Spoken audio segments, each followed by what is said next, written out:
تعارف اعلیٰ حضرت امام اہل سنت مولانا شاہ امام احمد رضا خان قادری علیہ الرحمت الرحمن 10 شوال المکرم 1272 ہجری مطابق 14 جون 1856 عیسوی کو ملک ہندوستان کے شہر بریلی میں پیدا ہوئے۔ آپ صاحب ثروت دینی و علمی گھرانے کے چشم و چراغ تھے۔ پیدائشی نام محمد رکھا گیا اور دادا حضور نے احمد رضا کہہ کر پکارا اور آپ اسی نام سے مشہور ہوئے۔ آپ کے آبا و اجداد افغانستان کے صوبہ قندھار کے قبیلہ بڑھیج کے پٹھان تھے۔ آپ کے والد گرامی وقار حضرت علامہ مفتی نقی علی خان قادری اور دادا حضور حضرت مولانا رضا علی خان نقشبندی اور آپ کے پیر و مرشد کا نام سید شاہ آل رسول مارہروی قادری رحمہ اللہ ہے، جو علم و معرفت، تقوی و پرہیزگاری میں اپنی مثال آپ ہے۔ اعلیٰ حضرت کا بچپن۔ اعلیٰ حضرت رحمت اللہ علیہ کا بچپن پاکیزہ اخلاق، اتباع سنت اور حسن سیرت سے مزین تھا۔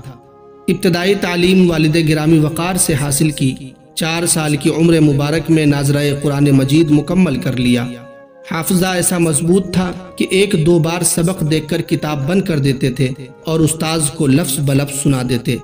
6 سال کی عمر مبارک میں میلاد النبی کے موضوع پر ایک بڑے اجتماع میں بیان فرمایا۔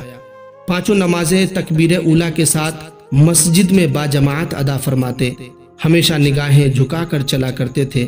7 سال کی عمر سے رمضان المبارک کے روزے رکھنا بھی شروع کر دیے۔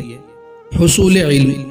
صرف 13 سال 10 ماہ کی عمر میں اپنے والد گرامی وقار علامہ نقی علی خان سے تمام علوم و فنون کی تکمیل کے بعد سند فراغت حاصل کی اور پہلا فتویٰ تحریر فرمایا۔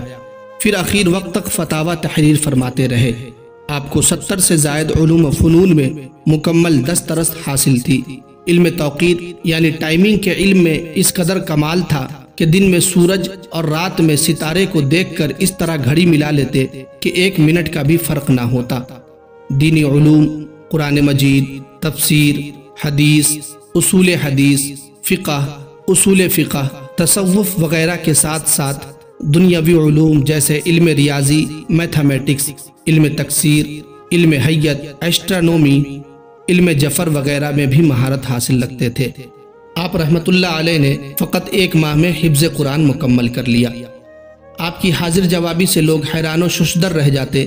جو حوالہ بیان فرما دیتے اسی کتاب اور صفحے پر ہوتا، 1 لائن کا بھی فرق نہ ہوتا۔ ہزاروں کتب اور لاکھوں مختلف علمی مسائل کا چلتا پھرتا ذخیرہ تھے۔ اکثر وقت تصنیف و تالیف میں مصروف رہتے۔ ترجمہ کنز الایمان سمیت مختلف عنوانات پر جیسے اردو، عربی، فارسی زبان پر مشتمل 1000 سے زائد کتابیں تصنیف فرمائی۔ فتاوی رضویہ جو کہ جدید 23 جلدوں میں موجود ہے، آپ کی علمیت کا نہایت عظیم شاہکار ہے۔ آپ کے اساتذہ کی تعداد کم ہے اور تلامذہ کی تعداد کثیر ہے۔ نکاح اور اولاد۔ 19 سال کی عمر شریف میں آپ کا نکاح ہوا۔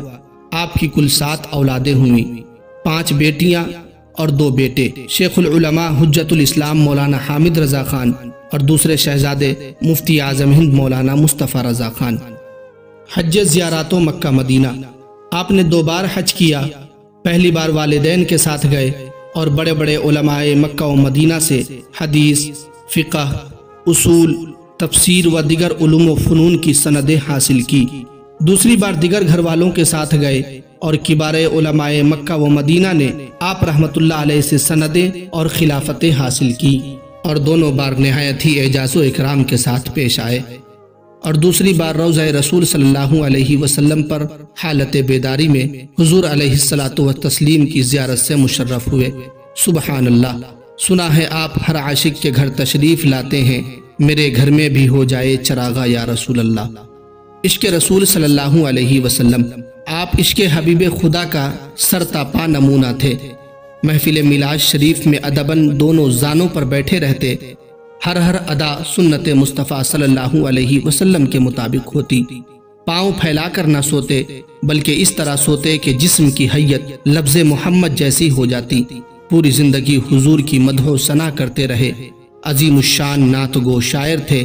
آپ کا نعتیہ دیوان ہدایت بخشش، عشق و محبت، محبوب خدا علیہ التحیت و ثنا کی خوشبوؤں سے مہک رہا ہے۔ عادات و اوصاف۔ والدین کی ایسے اطاعت گزار تھے کہ دوسرے مرتبہ حج کے لیے بلا اجازت والدہ جانا گوارا نہ فرمایا۔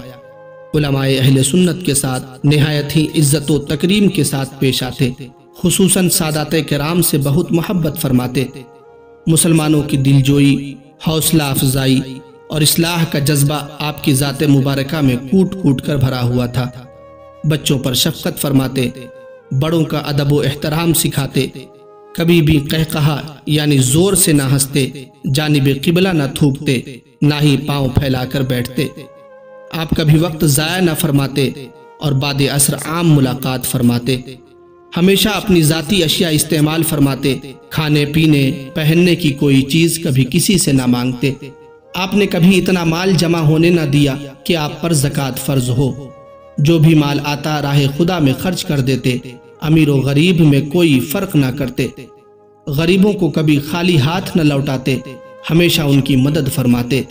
بسا اوقات اپنی ذاتی استعمال کرنے والی چیز بھی دوسروں کو عطا کر دیتے۔ تقوی و پرہیزگاری۔ اعلیٰ حضرت رحمت اللہ علیہ نہ صرف فرائض و واجبات کی ادائیگی کے سختی سے پابند تھے، بلکہ سنن و نوافل و مستحبات کو بھی کبھی ترک نہ فرماتے۔ تحریر و تقریر وغیرہ کسی بھی دینی یا دنیاوی معاملے کے بدلے میں رقم یا ہدیہ وغیرہ قطعاً قبول نہ فرماتے۔ تکبر کو کبھی قریب نہ آنے دیا، ہمیشہ تواضع و انکساری کو اختیار کیا۔ نہایت سادہ طبیعت کے مالک تھے، قیمتی ملبوسات وغیرہ سے بچتے تھے، سادہ لباس ہمیشہ زیب تن فرماتے تھے۔ قناعت و توکل۔ آپ رحمت اللہ علیہ کی خوراک بہت کم تھی، کبھی بھی پیٹ بھر کر کھانا تناول نہ فرمایا، بلکہ بسا اوقات کئی ایام تک کھانا ہی نہ کھاتے۔ البتہ کسی کی دعوت پر تشریف لے جاتے تو وہاں میزبان کی دلجوئی کی خاطر کھانا تناول فرما لیتے تھے۔ آب زمزم آپ کو نہایت مرغوب تھا، خوب پیٹ بھر کر نوش فرماتے تھے۔ شریعت کی پاسداری۔ اعلیٰ حضرت رحمت اللہ تعالی علیہ ہر معاملے میں شریعت کی پاسداری فرماتے تھے۔ آپ کی دوستی یا بغض فقط اللہ ہی کے لیے ہوتا، کبھی کسی سے ذاتی انتقام نہ لیتے، برا بھلا کہنے والوں کو بھی معاف فرما دیتے تھے۔ حقوق اللہ کے ساتھ ساتھ حقوق العباد کا بھی حد درجہ خیال فرماتے تھے، اگرچہ حقدار کوئی چھوٹا سا بچہ ہی کیوں نہ ہوتا۔ البتہ ناموس رسالت صلی اللہ علیہ وسلم کے بے باک اور نڈر محافظ تھے۔ اللہ و رسول کی شان میں گستاخی کرنے والوں کی خوب پکڑ فرمائی اور ان کے ناپاک ارادوں کو خاک میں ملا دیا اور انہیں کسی بھی طرح سر نہ اٹھانے دیا۔ الغرض اعلیٰ حضرت رحمت اللہ علیہ ایک ہماگیر شخصیت کے مالک تھے۔ سفر آخرت۔ 25 سفر المظفر 1340 ہجری مطابق 28 اکتوبر 1921 عیسوی بروز جمعۃ المبارک کو آخری وصیت فرمانے کے بعد آپ اس دار فانی سے کوچ فرما گئے۔ انا للہ و انا الیہ راجعون۔ آپ کا مزار پر انوار ملک ہندوستان کے بہت ہی مشہور و معروف شہر بریلی شریف میں ہے، اور اس شہر کو بھی آپ کی ذات مبارک کی وجہ سے شہرت حاصل ہوئی۔ پوری دنیا میں شہر بریلی کا چرچا ہونے لگا۔ اسلامی تاریخ کے اعتبار سے آپ کا عرس مبارک ہر سال 23، 24، 25 سفر المظفر کو منایا جاتا ہے، اور عاشقان اعلیٰ حضرت ملک کے کونے کونے سے فیض حاصل کرنے کے لیے بریلی شریف تشریف لاتے ہیں۔ اللہ کریم ہمیں اعلیٰ حضرت علیہ الرحمہ کی سچی عقیدت و محبت عطا فرمائے اور ان کی سیرت طیبہ پر عمل کرنے کی توفیق عطا فرمائے، آمین بجاہ النبی الامین صلی اللہ علیہ وسلم۔ وادی رضا کی کوہ ہمالہ رضا کا ہے، جس سمت دیکھیے وہ علاقہ رضا کا ہے۔ اوروں نے تو بہت لکھا ہے علم دین پر، لیکن جو اس صدی میں ہے وہ تنہا رضا کا ہے۔ ملک سخن کی شاہی تم کو رضا مسلم، جس سمت آ گئے ہو سکے بٹھا دیے ہیں۔